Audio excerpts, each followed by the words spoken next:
muito boa noite. Tribuna Independente está no ar, diretamente dos estúdios da Rede Vida em São Paulo para todo o Brasil. E hoje a gente vai saber como anda a causa de canonização do padre José de Anchieta, o assim chamado apóstolo do Brasil. Vem novidades por aí e você vai saber tudo no nosso programa. A gente vai falar também sobre a aposentadoria, como comprovar o tempo trabalhado se você perdeu, por exemplo, a carteira profissional. E a gente vai receber o cantor de forró, que se tornou cantor religioso, mas não deixou o amor pelo ritmo nordestino.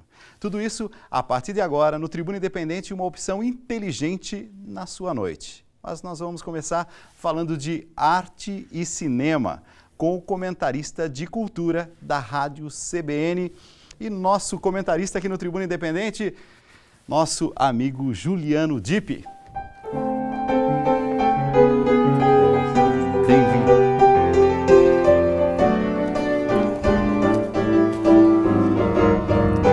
Receber a Juliano Dipp é sempre bom. Seja muito bem-vindo, muito boa noite. Boa noite, Dalcides. Eu que agradeço, é sempre bom estar aqui.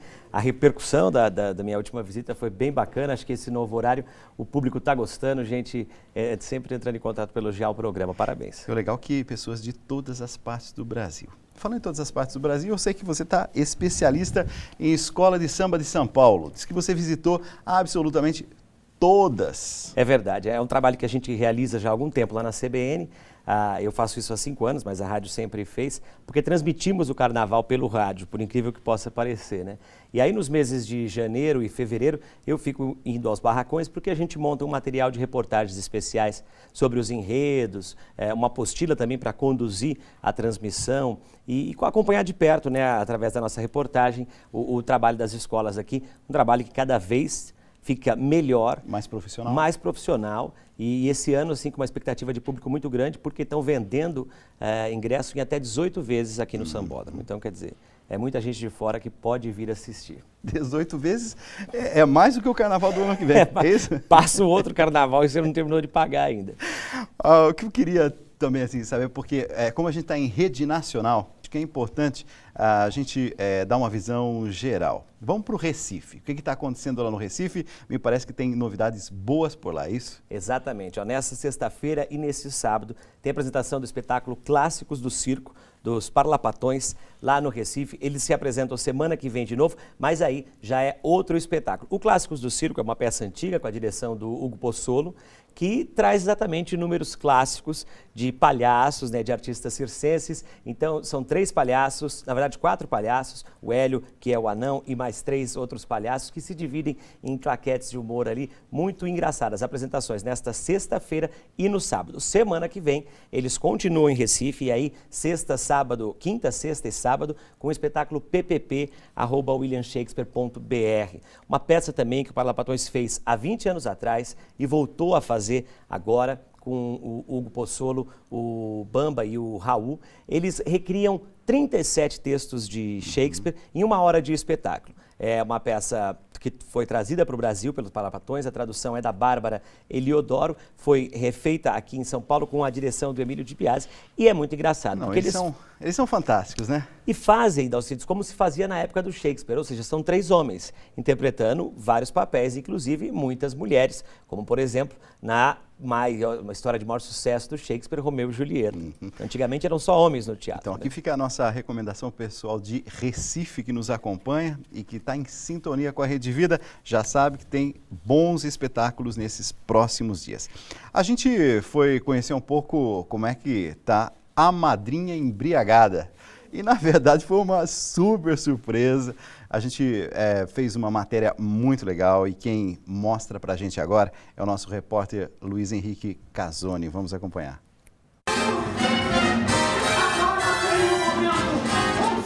O Brasil é o 3º maior produtor de teatro musical do mundo.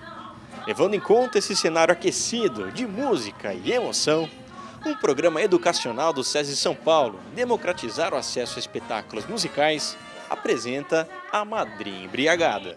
O objetivo é a formação de público através do ingresso gratuito a espetáculos da mais alta qualidade, com os melhores artistas e acabamento de primeira, em figurino, cenário, luz e som. Para se ter uma ideia, só neste espetáculo são aproximadamente 100 pessoas envolvidas diariamente na produção. A gente encontrou na Madrinha Embriagada um texto que dialogava muito com o projeto em si, porque se eu pretendo formar público, encontrar um texto que fala de teatro musical da maneira clara e íntima, como faz o texto The Drowsy Chaperone, foi mais que perfeito para a gente. Miguel Falabella assina a tradução e adaptação do texto. Contextualizou a história para São Paulo da década de 20, onde homenageia grandes atores do teatro de revista da época. A peça começa com o personagem Homem da Poltrona, que conta sobre o espetáculo que nunca assistiu e que só conhece depois de ouvir um disco herdado de sua avó. Ele sabe tudo desse texto, ele começa a narrar essa história e a partir desse momento os personagens começam a aparecer no meio da sala da casa dele. E aí o cenário se transforma, e aí você vê a orquestra, você vê as coisas se movendo e é muito tocante, porque além de ter esse cunho, eu diria, educativo, é um espetáculo sensível, engraçado, você dá risada, você chora, você pula na cadeira, você dança, é uma delícia.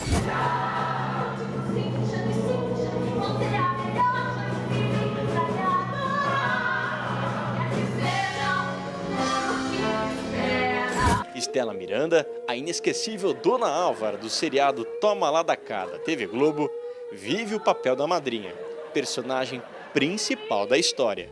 Olha, ela na realidade ela é uma atriz que está sempre um pouquinho além, assim, uns 2 uísques a mais, mas ela não é bêbada, é uma diferença entre bêbada e embriagada. Ela está sempre um pouquinho assim no ar. É ela que conduz assim a história, ela é a madrinha da noiva que vai se casar, então ela vai dar vários conselhos importantíssimos que uma noiva deve saber. Com qualidade de espetáculo da Broadway e o melhor de tudo, de graça. É o que a Madrinha Embriagada apresenta ao público nesta temporada até junho, aqui no Teatro do SESI, em São Paulo. Os ingressos podem ser reservados pela internet e depois retirados aqui na bilheteria. Muitas vezes os espetáculos são realmente caros, porque eles precisam, né, com todos esses artefatos que necessitam um grande musical. Então você vai ter a chance de assistir um verdadeiro musical da Broadway de graça. Surpresa fatal, maravilhoso, de soltar, deixar descansar, pra tudo descer e o veneno agir, sem pressa é demais. Então, um espetáculo divertido, gostoso, leve. Você vai sair daqui, eu diria, revitalizado. É um grande espetáculo. Um beijo para vocês, Rede Vida. Estou esperando vocês.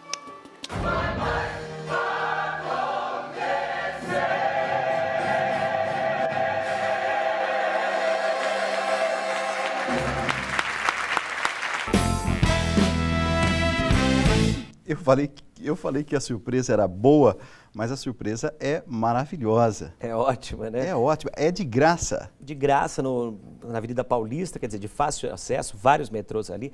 Ali no Teatro da Fiesp, normalmente os espetáculos são gratuitos, quer dizer, então a população tem acesso. E musical é muito caro normalmente. E de né? qualidade, né? A gente Muita percebe. qualidade. A direção do Falabella, a tradução do Falabella, tem o Luiz Patini, tem uma homenagem às vedetes brasileiras, né, já que o texto foi trazido, vamos dizer assim, nessa adaptação para São Paulo. Desde o ano passado, já de graça, e segue por mais alguns meses, quer dizer, não tem desculpa. Estando em São Paulo, vá assistir A Madrinha Embriagada para assistir um musical de qualidade com grandes atores como a Estela, que a gente viu aí na reportagem do Luiz. Falamos de São Paulo, mas tem mais coisa boa aqui em São Paulo, mais destaques aqui em São Paulo, e a gente vai falar agora sobre Boêmios de Adoniran.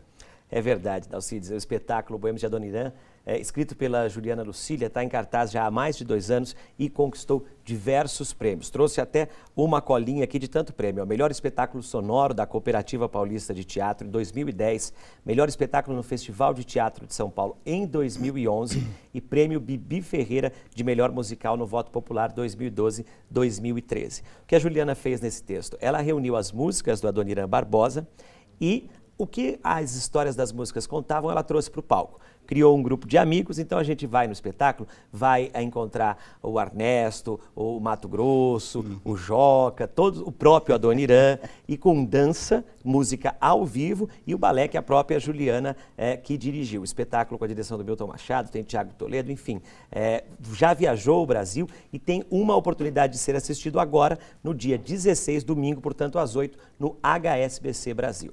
Já estou vendo toda uma movimentação também no Rio de Janeiro, com o show de Ney Matogrosso. É verdade, Ney Matogrosso no Teatro Bradesco, Rio de Janeiro. Bom, o Ney é um dos artistas mais versáteis do país, né? Tem toda uma história que ajudou a mudar um pouco da história da música pop e rock aqui, quando ainda fazia parte do grupo Secos e Molhados, né? Saía do teatro e se apresentava pintado, com estilos de canções diferentes, as letras de João Ricardo, musicando poesias de Fernando Pessoa, quer dizer, os Secos e Molhados deixou uma marca. E o Ney, quando deixou o grupo, não deixou por menos, não. Seguiu uma carreira brilhante no que diz respeito também a continuar com aquela irreverência, desde a forma de se vestir, de se portar no palco.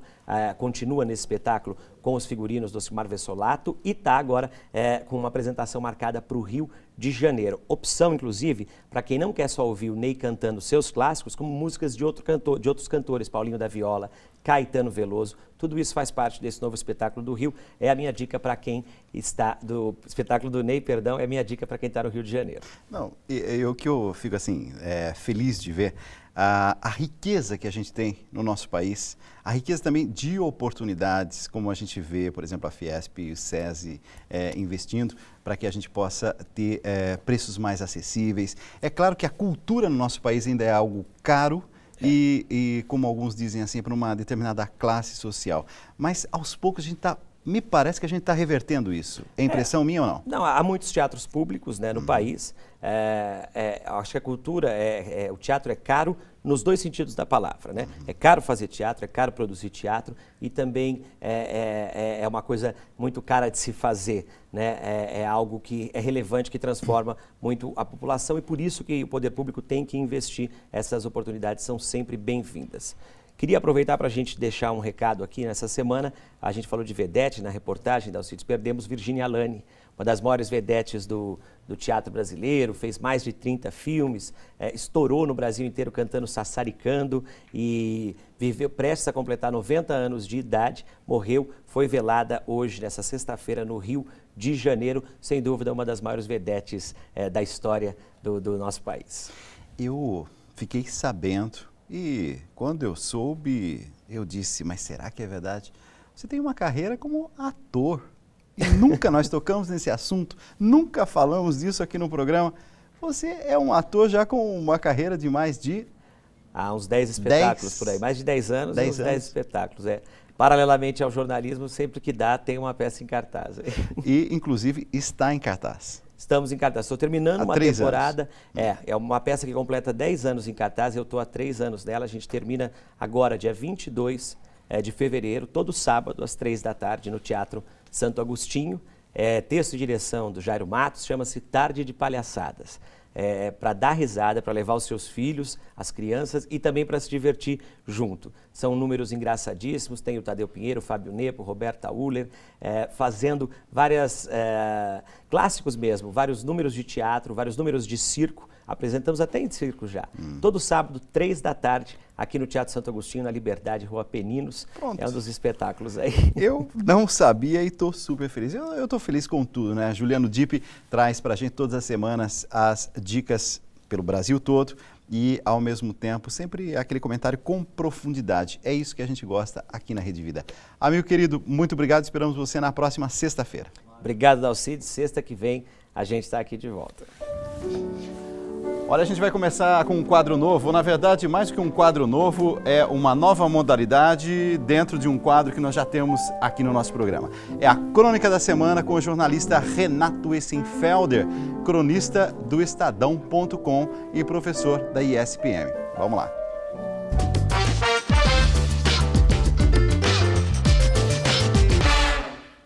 Na semana passada, um homem foi impedido de trabalhar de bermuda e decidiu trabalhar vestindo saia. É verão no Rio de Janeiro, as sombras da cidade borbulham. Nas ruas, os homens andam sem camisa. As mulheres suam em vestidos curtos. A praia se abre aos corpos seminus. Mas no escritório, o homem é impedido de trabalhar de bermuda. Eu não entendo de moda, muito menos de bermudas. Não sei avaliar quantos negócios seriam perdidos se subitamente todos os funcionários de escritórios de norte a sul do país usassem bermudas. Em São Paulo, o Tribunal de Justiça dispensou os advogados do uso de terno e gravata. Não se teve notícia de mais ou menos caos processual após a medida. O verão é cruel com as formalidades. O verão é cruel com a pompa e a circunstância, com o terno e a gravata, recepção de casamento, festa de debutante. Mesmo um singelo beijo no rosto, um aperto de mão, qualquer aproximação é cautelosa. Estamos sempre suados, úmidos, flutuando numa névoa grossa de calor sem fim. No inverno, o amor é mais generoso, mas o inverno não chega. E cansado de tanto tempo seco e quente, decidi me desfazer de todas as coisas pesadas. Eu nem sei, aliás, se houve inverno um dia, se existiu qualquer estação que não fosse esta, o verão, escaldante, seco, infatigável verão. Contra o verão, eu investi numa faxina. Primeiro os armários, de onde tirei sacos e sacos de roupas para doar. Ternos, agasalhos, pijamas, camisas, gravatas, meias, luvas, depois mantas, cobertores, roupões. Tudo que era quente, calórico, tudo que inspirava calor num calor desnecessário, eu quis ver longe de casa. Como se isso de alguma maneira pudesse amenizar o meu calor. Mas a temperatura continuou batendo recordes. A casa ardia como asfalto mole, tremulando em ondas de calor. Então eu estendi a faxina aos móveis, à marcenaria. Eu doei a minha estante, sofá, cadeiras, queria ver a casa nua, livre, entregue ao vento. Mas o calor não passava. Até nos meus sonhos, o calor que eu sonhava me assombrava. Dormia mal. No meio da noite eu levantava, acordava cansado, sem saber se havia dormido ou não. O ar seco, áspero, rasgava a minha garganta. Até o meu sotaque curitibano derreteu na abrasão paulistana. Eu não falo mais leite quente com esse E bem pronunciado. Eu evito até pensar na palavra quente. No calor acontecem as maiores barbaridades. O sol abrasa a pele, a casa e a alma. O calor se entranha na gente. Cronifica, como se fosse um mal qualquer. É difícil pensar no calor. É difícil pensar em qualquer coisa que não seja nele mesmo, o calor. Qualquer conversa de elevador se torna custosa. É difícil amar no verão. No metrô lotado, o olhar do passageiro flutua sem direção. A qualquer pergunta, a resposta é igual: estou derretendo. Tudo derrete. O raciocínio, a disposição, a cordialidade. Ninguém mais dá bom dia, ninguém me oferece boa noite. Eu ouço apenas uns muxoxos resignados. Está quente, como está quente. Eu acho que o calor embrutece. Os moradores de rua cozinham à sombra. Eu tenho pena. Pessoas comuns, pacatas, pregam a violência. Sob a maior onda de calor da história, o Brasil enlouquece. E o maior apagão acontece dentro da gente. É isso aí, a crônica do comentarista, do colunista do Estadão.com, Renato Essenfelder. E falando sobre uma coisa que todos nós estamos sentindo, esse calor todo que parece tomar conta de tudo, dos nossos pensamentos, das nossas emoções, do coração. Mas olha, quando o assunto é sério, não há calor que faça com que a gente se distraia.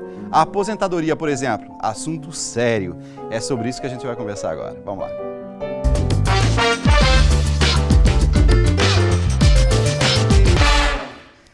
João Alexandre Abreu, seja muito bem-vindo no nosso programa Tribuna Independente dessa noite, em que a gente vai falar sobre direito previdenciário. Muito boa noite. Boa noite, Dalcides. Obrigado. Vamos aqui tentar esclarecer algumas dúvidas do direito previdenciário e INSS. E as dúvidas são muitas, doutor João Alexandre. Por exemplo, algumas pessoas dizem assim: olha, eu ainda não me aposentei, mas eu já estou vivendo lá. A pessoa ainda não se aposentou, está na expectativa da aposentadoria, mas ao mesmo tempo ela já está quase que vivendo essa aposentadoria. Tem alguma coisa para fazer de concreto nos poucos anos que antecedem, de fato, a aposentadoria?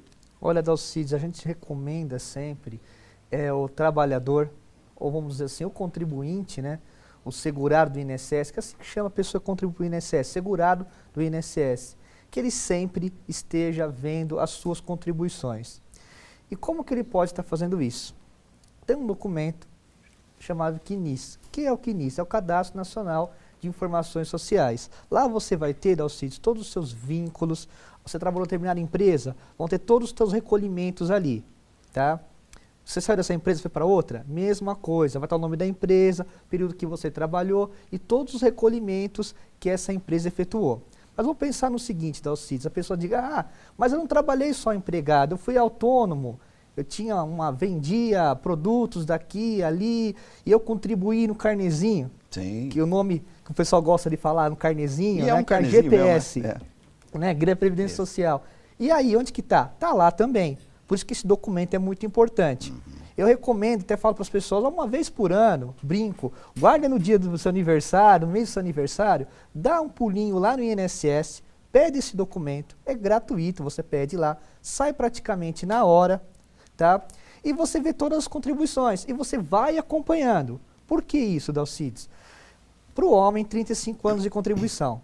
Se ele deixar lá para 30 anos, e lá na primeira empresa, por exemplo, não está constando no INSS, ele vai ter problema. Por quê? Ele procura a empresa, fechou. Para onde foi? Ninguém sabe. Se descobre, não se acha Como é que vai documento. fazer numa situação dessa? Aí começa o problema. Mas a carteira de trabalho serve. Depende. Como está a sua carteira de trabalho? Está tudo ok? Então você começa Para não a levar evitar- susto lá na frente, Sim. então. Por isso o CNIS, você acompanhando cada ano, vendo se está constando, se os recolhimentos estão sendo feitos, porque infelizmente, às vezes, algumas empresas não repassam. Isso até é um crime, tá? É o crime de apropriação indébita previdenciária. O que seria? A empresa, ela desconta do holerite do funcionário E não repassa para a Previdência. Quando você falou do carnezinho, né? Todo mundo sabe exatamente o que significa aquele carnezinho, que é a Guia de Previdência Social. Mas imaginemos assim que a gente perdeu. Numa mudança de lá, uma caixa ficou, a outra caiu do caminhão. Como é que a gente faz quando a gente perdeu algum carnê? O importante, vamos pegar o exemplo que você deu, Dalcides. Tá. Perdi na mudança, e agora? Onde que estão aquela caixa que tinha todos os meus Exato. carnezinhos? O que você vai fazer? Corre lá na Previdência, pede esse CNIS. E você vai ver, opa, estão aqui no CNIS todos os meus carnezinhos provado que eu contribuí. Porque se não tiver, vamos imaginar que ele fez isso através do banco, ele vai ter que achar no saldo, né, lá no extrato que ele contribuiu, mas sempre costuma estar no CNIS. Nisso o INSS está muito bem informatizado, todas essas informações são disponibilizadas para o segurado. Quando a gente fala de seguro-saúde, por exemplo, ao mesmo tempo auxílio-doença, tem alguma coisa a ver, assim, o que é importante dizer para a população para estar atento? Auxílio-doença, o que é importante a gente saber? Muito interessante essa pergunta, Dalcides. No auxílio-doença, e no mais grave que eu brinco, que é a aposentadoria por invalidez. Por que a gente diz o mais grave? Para as pessoas entenderem melhor. O auxílio-doença, Dalcides, é um benefício previdenciário para quem está incapacitado para o trabalho de forma temporária. A aposentadoria por invalidez vai diferir do quê? É para quem está incapacitado para o trabalho, mas de forma definitiva. A partir daí a gente começa com as grandes perguntas. Eu estou doente, eu tenho direito? Tem direito? Depende. A tua doença incapacita para o trabalho? Se a resposta for sim, você está com o direito. Aí vamos ver se é uma incapacidade temporária ou permanente. As pessoas confundem que está doente tem direito ao benefício. Tanto que eu costumo falar, não é a doença que determina, e sim se há a incapacidade. Então, a gente fala, não é benefícios por doença, mas sim benefícios por incapacidade. A gente colocou nas redes sociais e eu percebi que várias pessoas fizeram perguntas, questões. Inclusive, o Luiz Carlos Munhoz, de Brasília, fez uma pergunta, mas, sinceramente, eu não ouvi falar nada disso. Mas ele diz assim: agora o que está em discussão no Supremo Tribunal Federal é a desaposentadoria ou troca de aposentadoria. O que significa isso? Vamos lá, Dalcides. Para nós, advogados previdenciários, né, como diz o ditado, o boom do momento. O que seria a desaposentação? Falamos bastante do aposentado, agora vamos falar do aposentado que retorna ao trabalho. Infelizmente, muitos segurados, vamos dizer agora no caso aposentados, são obrigados a retornar ao trabalho. E retornar ao trabalho, Dalcides, eles vão contribuir. Por incrível que pareça, o aposentado é segurado obrigatório. Ah, mas já aposentei. Não, você vai trabalhar com carteira assinada, você vai ter ali o seu desconto do INSS. O que acontece, Dalcides? Até 95 você havia o pecúlio. Rapidamente falando sobre isso, que era, você contribuía e depois era devolvido, mais ou menos como uma atualização da poupança, ele era devolvido. Okay. Em 95 ficava o pecúlio. Aí foi se criando a desaposentação, em cima de indagações. Olha, eu estou contribuindo, mas o que eu tenho de retorno? Como disse o ministro Marco Aurélio num voto, num recurso extraordinário lá no Supremo, o aposentado é obrigado a voltar ao trabalho, não desfruta do ócio, e retornando, nada tem ou quase nada. Por que quase nada, Dalcides? Ele vai ter só direito à reabilitação profissional e, em alguns casos, atendidos os requisitos legais, auxílio família. Praticamente nada. Aí foi-se criada essa tese da desaposentação. Vamos pegar todas as contribuições do aposentado que ele fez pós a primeira aposentadoria, vamos fazer um cálculo, e pedir uma nova aposentadoria. Muitas pessoas falam troca de aposentadoria, porque ele vai no posto do INSS, vai ser negado. De forma administrativa, o INSS não concede. Ele entra com a ação na justiça, e ele sendo concedido na justiça, a primeira é cancelada e automaticamente vem a primeira, sempre mais vantajosa. Então seria isso, a aposentadoria. Eu renuncio, não desisto, não faço revisão, eu renuncio à primeira por uma nova mais vantajosa, mais benéfica. Por exemplo, hoje eu ganho 1.500, com a nova vai para 3.500. Então eu vou ficar com a nova. Quando a gente fala de aposentadoria, a gente, na verdade, está falando, se eu não estou enganado, daquilo que eu vejo, é de uma grande crise que a gente vive enquanto país. Tanto assim que eu não me encontro com nenhum aposentado que diga, nossa, como está bem. Não, há um temor, um medo de chegar à aposentadoria, porque se ele começar com 10 salários mínimos, depois a correção já não é correspondente, e ele vai percebendo que passados alguns anos também ele já está com uma renda insuficiente, se é que a primeira foi suficiente. Tem alguma perspectiva naquilo que é assim, o campo jurídico? O que você vislumbra na questão aposentadoria daqui para frente? Pegando, Dalcides, essa pergunta, a gente vai lá para o começo, na natureza da aposentadoria. Nós vamos ter a Previdência Social. O que são os benefícios previdenciários? Manter o mínimo necessário. Mas por que isso, manter o mínimo necessário? Vamos pegar um exemplo. Você tem um salário, R$10.000. Ok? Então você está ali naquele salário, R$10.000, um bom emprego, um padrão de vida. Esse padrão de vida de R$10.000. Aí você aposenta. E você nessa ilusão que é R$10.000. O teto no INSS está em torno de R$4.350. Então hoje você está recebendo seu último salário. Em março, por exemplo, você aposentou. Você de 10.000 cai para 4.350. Então, isso é o máximo. É o máximo. É o máximo. Não tem mais. Tá? Se você quer receber um benefício previdenciário, esse é o teto. Se você não se preparou para esse momento, quer dizer, o seu orçamento já está menos da metade. Sim, teu padrão de vida cai. Aí o que a gente fala? Eu quero manter o padrão de vida. Você vai para uma previdência complementar. O que você vai fazer? Procurar um banco. Ou você, no seu trabalho, tem uma entidade, vamos dizer assim, um fundo de pensão. Muitos aqui devem já até conhecer, que é disponibilizado na empresa. Aí sim, vai complementar. Aí você fecha um contrato em tua empresa ou no banco, sendo um contrato particular, para complementar. Você fala, olha, eu quero continuar com o meu padrão R$10.000. Então eu vou complementar essa Quanto diferença. que eu preciso contribuir, por exemplo, ou então aplicar, né? Na verdade é quase que uma aplicação desse dinheiro que você deixa no banco e com a aposentadoria, chegando sua aposentadoria, você vai ter mensalmente uma entrada considerada, entre aspas, uma entrada complementar ou então uma entrada extra. É isso? Isso. Isso é bem importante passar, que as pessoas, por exemplo, vou ganhar esse exemplo, R$10.000. Ela recebe R$10.000 e ela pega o olerite e vê contribuição. Só que ela não sabe em cima do que está aquilo. Então, aquela alíquota de 11%, que a alíquota de 11%, foi descontado em cima do teto, não em cima dos R$10.000. Então, por isso que o teto do benefício dele, seja qual for, nós vamos falar da aposentadoria, vai ser R$4.350.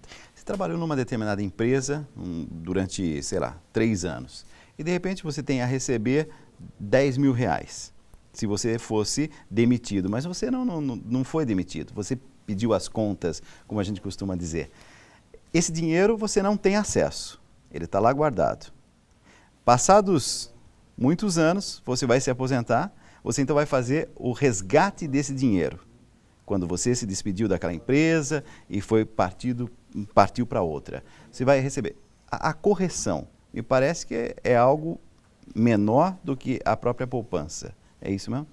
A discussão que você está me falando agora é um outro tema que deu um boom, que é a correção do fundo de garantia. Exato. Porque se corrigia menos do que a inflação. E agora estão vindo algumas decisões dizendo que o índice utilizado pela Caixa Econômica Federal, que é a gestora, quem cuida do fundo de garantia, foi errado. Então, trabalhadores em 1999, você tem uma ideia, a 2013, que trabalhadores? Todos com carteira assinada que tiveram fundo de garantia. Okay. Você imagina a gama de trabalhadores no Brasil inteiro vão ter direito a essas revisões, tá, do fundo de garantia. Já tivemos aí algumas decisões, principalmente do Tribunal da 4ª Região, que é ali da região sul, favoráveis aos trabalhadores. Quando a gente fala, por exemplo, sobre todas as preocupações que a gente tem a respeito de direito previdenciário, a gente sabe que são questões que fazem parte do nosso dia a dia, mesmo que a gente toque pouco nesse assunto. Quais são as principais dúvidas que as pessoas têm em relação a direito previdenciário? Uma delas, por exemplo, que é bom esclarecer nessa noite.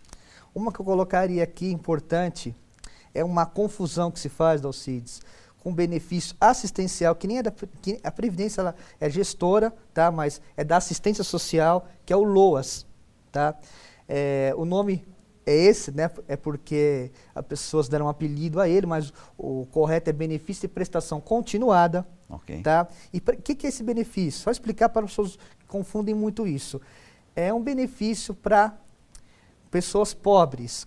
Por quê? Para você ter uma ideia, a renda per capita familiar não pode ser superior a 1/4 do salário mínimo. Ok? E ter idade, 60 a 65 anos. 60 para a mulher, 65 para o homem. O que acontece?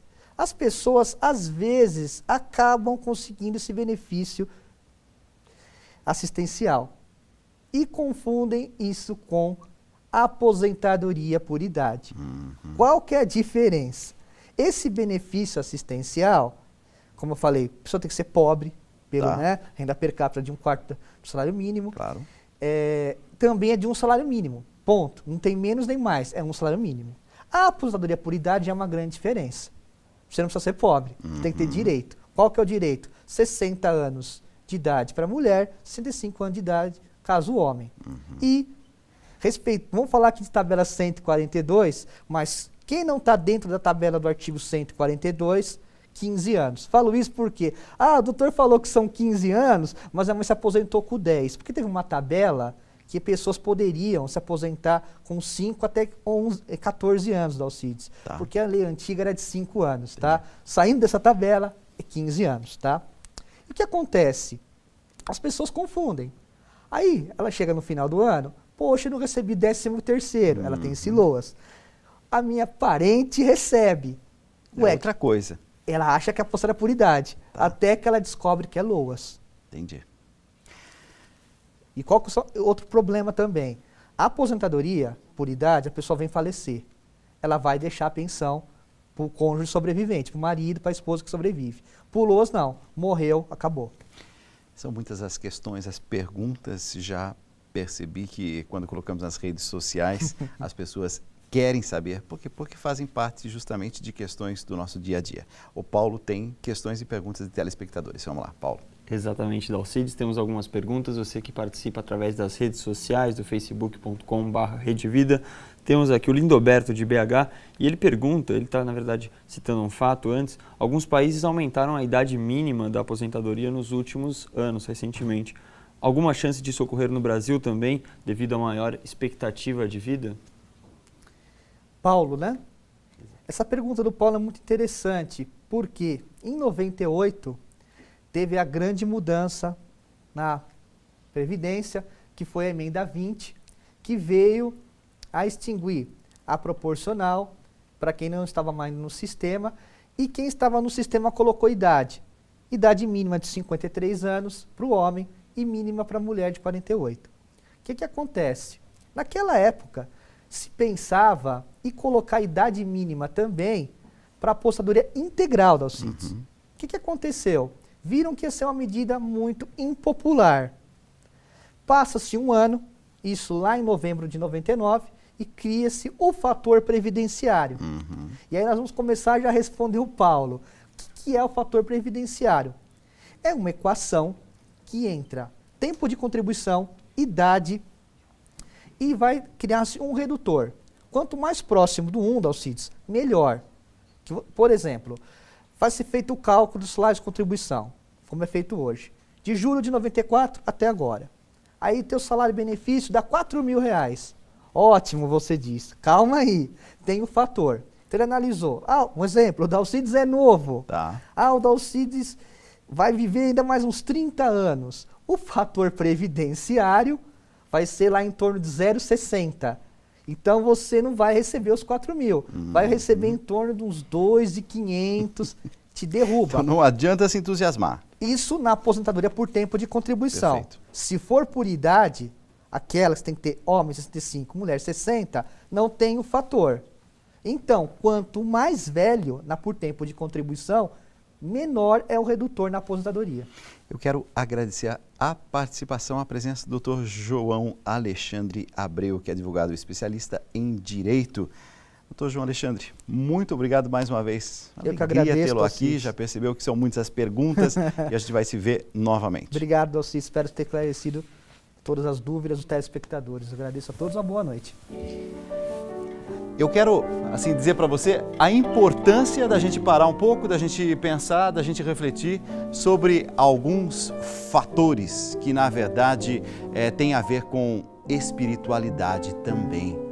Quando a gente vê, ao longo da história, místicos, santos, pessoas que desafiaram a si mesmas e o mundo para levar valores, para levar a evangelização, a gente vai conversar sobre isso, essa forma de evangelizar, e a gente vai conversar também sobre a canonização de Padre José de Anchieta. Já já a gente volta, rápido intervalo. Vamos lá.